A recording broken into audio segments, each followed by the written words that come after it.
You know that Zimbabwe operates as a republic with an executive and a bicameral legislature, comprising the National Assembly and the Senate. While the political environment has significantly stabilized since the late 2010s, election periods often bring heightened tensions in the country. The judiciary is constitutionally independent, but issues like corruption can challenge governance and affect investor confidence. Businessmen adhere strictly to local laws and regulations to succeed in this environment. So about their geography and demographics, Zimbabwe is located in southern Africa and it shares borders with countries like South Africa, Botswana, Zambia, and Mozambique.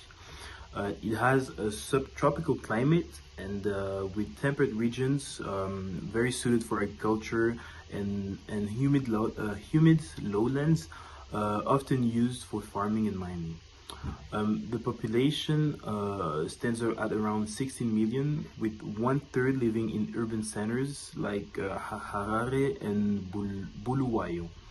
Over 60% of the population is under 25 years old, offering a young, trainable, and tech-savvy workforce, ideal for sectors requiring innovation and expansion.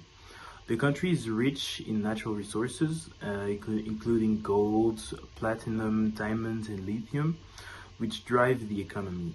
Fertile soil supports agriculture, particularly the cultivation of tobacco, maize, and horticultural products. While infrastructure is improving, investments needed in areas like energy, transport, and telecommunications presenting opportunities for growth.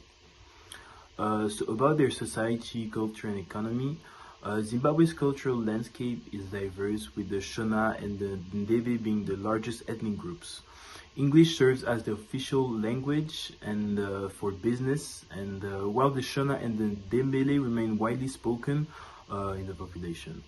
Education is highly valued, resulting in a high literacy rate, through rural healthcare access remains a challenge, creating potential opportunities for investments.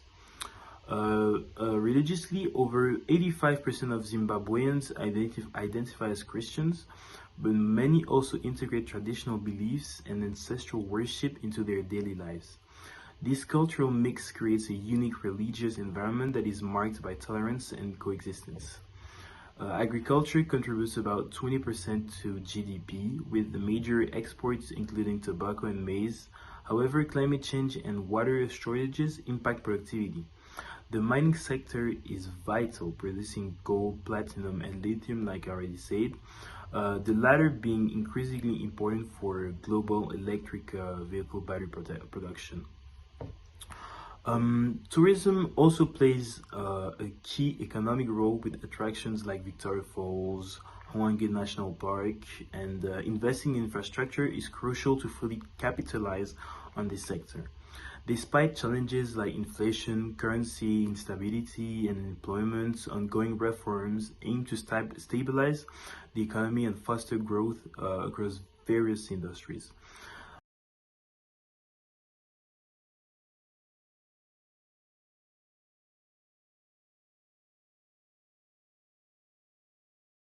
Hello, my name is Grace, and I'm here to talk about how to start a business in Zimbabwe. And I'm gonna talk you through step-by-step guide on how to start a business in Zimbabwe. So you need to understand the legal framework. You also have to have a business structure. You also have to have a company name, approximately like 3 names, just in case one backfires or like someone else has a name for their company the same as what you've chosen. Once your company is reserved, your next step has to be getting the legal documents. You also need to get an NSSA, which is a National Social Security Authority. It's a document mandatory for all the companies operating in Zimbabwe. Also, you need to get a TIN, which is a tax identification number. For paying taxes, opening you can use it for paying taxes and opening like bank accounts or issuing invoices. Well, you have to comply with the exchange control regulations.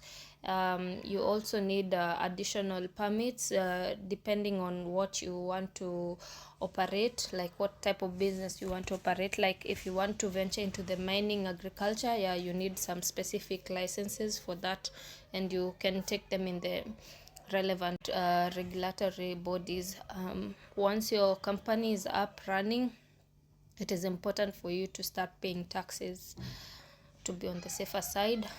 With me, I have some company types, which is the private limited company, the private business corporation, cooperatives company limited by guarantee, public listed company, foreign company, and many more.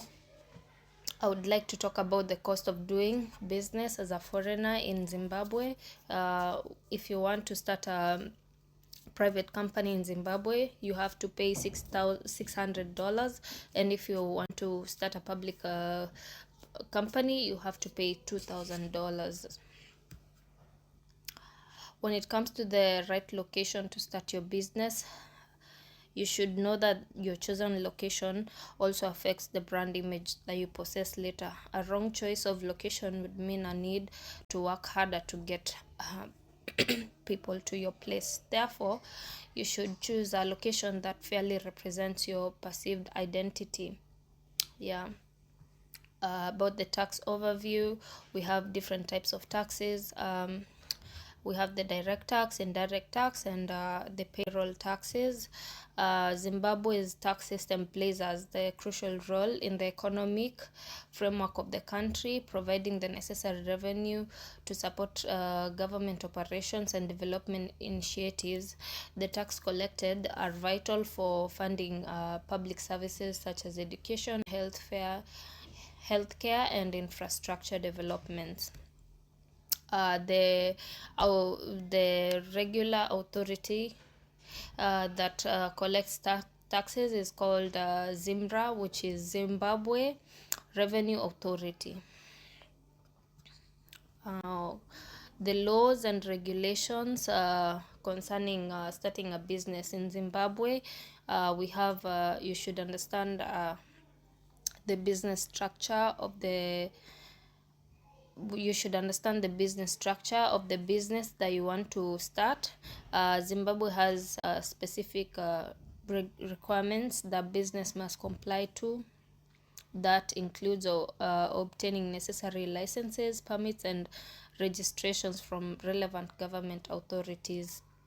You should also understand taxation law, and the obligation is crucial to avoid penalties and legal issues. If your business involves hiring employees, it is essential to familiarize yourself with labor and law regulations. Okay, so with the employment, the law does not provide standard working hours per week, but it stipulates that employees are entitled to 24 consecutive hours of rest per week, and the maximum hours per week, maximum hours to work is 12 consecutive hours. Zimbabwe sectors to target and invest in is the mining investment, we have the wildlife, and we have agriculture, and last we have mining. It was lovely to get to explain this to you, and have a good one. Bye.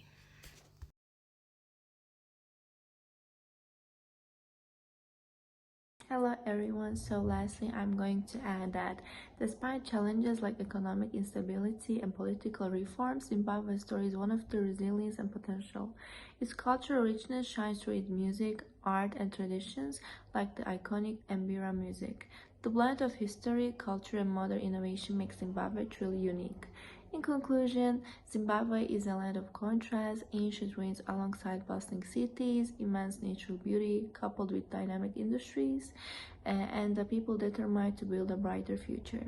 As Zimbabwe continues to grow and evolve, it remains a nation full of opportunities for exploration, investment, and discovery. Thank you so much for listening, and I hope you feel inspired with our presentation.